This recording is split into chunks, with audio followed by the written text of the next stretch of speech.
আমরা অনেক সময় দেখি অনেক রোগী কমপ্লেইন করে যে আমার এখান থেকে পুরো থাই পর্যন্ত অথবা থাই থেকে পুরো কাফ মাসেল পর্যন্ত, দ্যাট মিনস হাঁটুর নিচ পর্যন্ত ব্যথা, কামড়ানি অথবা টান টান ফিল করি। ঠিক আছে, ওই জিনিসটা আমরা কিভাবে সমাধান করব? ওই জিনিসটাকে সমাধান করার জন্য এই ব্যায়ামটি এনাফ।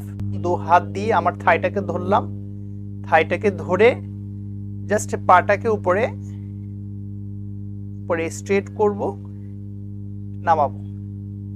দ্যাট মিনস আমার যে সাইটিকা নার্ভ আছে ওই সাইটিকা নার্ভের মোবিলাইজ করে নিলাম 10 থেকে 15 বার।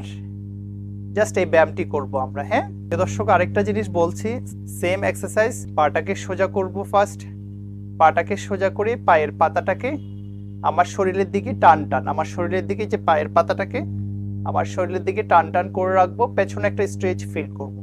ভয় পাওয়ার কিছু নেই। এই ব্যায়ামটাও 5 থেকে 10 বার অথবা 10 থেকে 15 বার করব। আমরা অনেক সময় দেখি অনেক রোগী কমপ্লেইন করে যে আমার এখান থেকে পুরো থাই পর্যন্ত অথবা থাই থেকে পুরো কাফ মাসেল পর্যন্ত, দ্যাট মিনস হাঁটুর নিচ পর্যন্ত ব্যথা, কামড়ানি অথবা টান টান ফিল করি। ঠিক আছে, ওই জিনিসটা আমরা কিভাবে সমাধান করব? ওই জিনিসটাকে সমাধান করার জন্য এই ব্যায়ামটি এনাফ। দু হাত দিয়ে আমার থাইটাকে ধরলাম, থাইটাকে ধরে জাস্ট পাটাকে উপরে স্ট্রেট করব, নামাবো। দ্যাট মিনস আমার যে সাইটিকা নার্ভ আছে ওই সাইটিকা নার্ভের মোবিলাইজ করে নিলাম 10 থেকে 15 বার।